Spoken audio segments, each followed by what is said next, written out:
Speaking of changing the ads up for different audiences or seeing different content at different places in your customer journey, Melissa has a great strategy for this. So let's see what she has to say here. Okay, so with all these different audiences that you have, how many different do they all get a different ad? Is it all worded differently? Is that all like all the promotions that are kind of tied to them? What does that look like? I've probably got two lead magnets running at the moment, two main ones, and they see different content at different stages of the funnel. I'd split them into a 21-day process for me is the kind of average buying time. So days 1 to 7, they hit the thank you page when, well, there's ads for people which are based on my custom audiences lookalike, bringing in new people into the funnel. They are wanting to get the lead magnet. As soon as they hit that thank you page, boom, they're in days 1 to 7, and they start getting hit with different ads.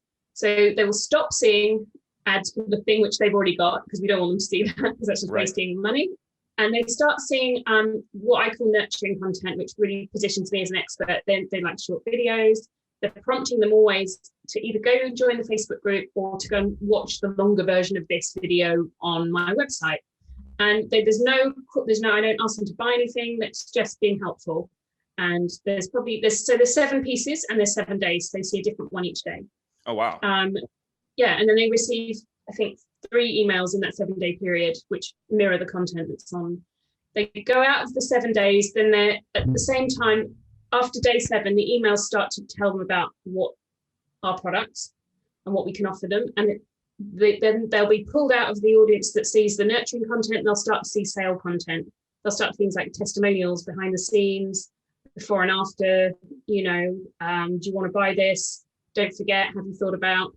And that leads us up to week.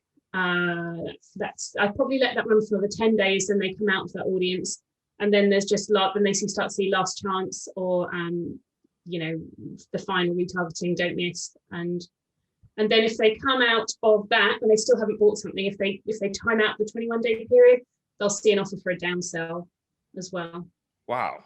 You really have it figured out. You've got it mapped. I mean, content mapped all the way through different, the whole time period. That's incredible. I like to think of it, sorry. No, you go ahead.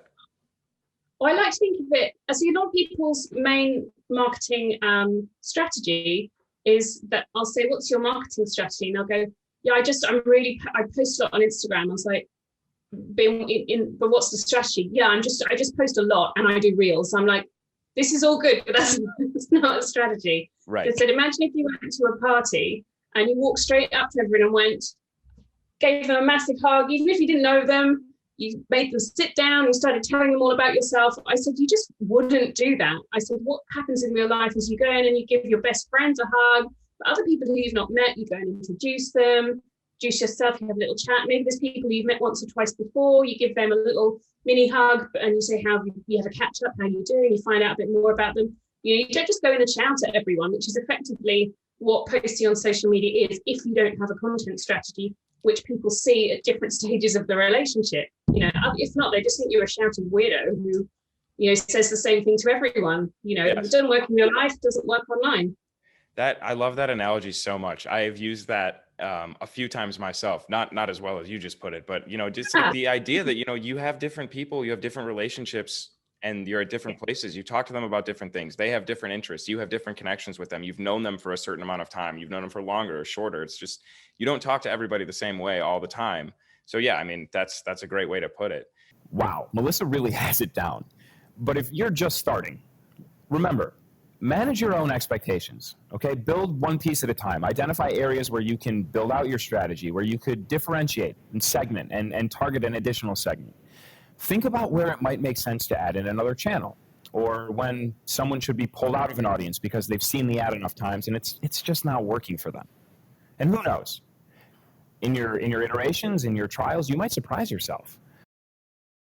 Hi, thank you for watching. If you are enjoying Growth Decoded, you can find a link in the description to sign up and join the Grow team. You'll get exclusive content and opportunities that have to do with the show. You can also hit the subscribe button for ActiveCampaign's YouTube channel somewhere down here, and you will never miss an update from us.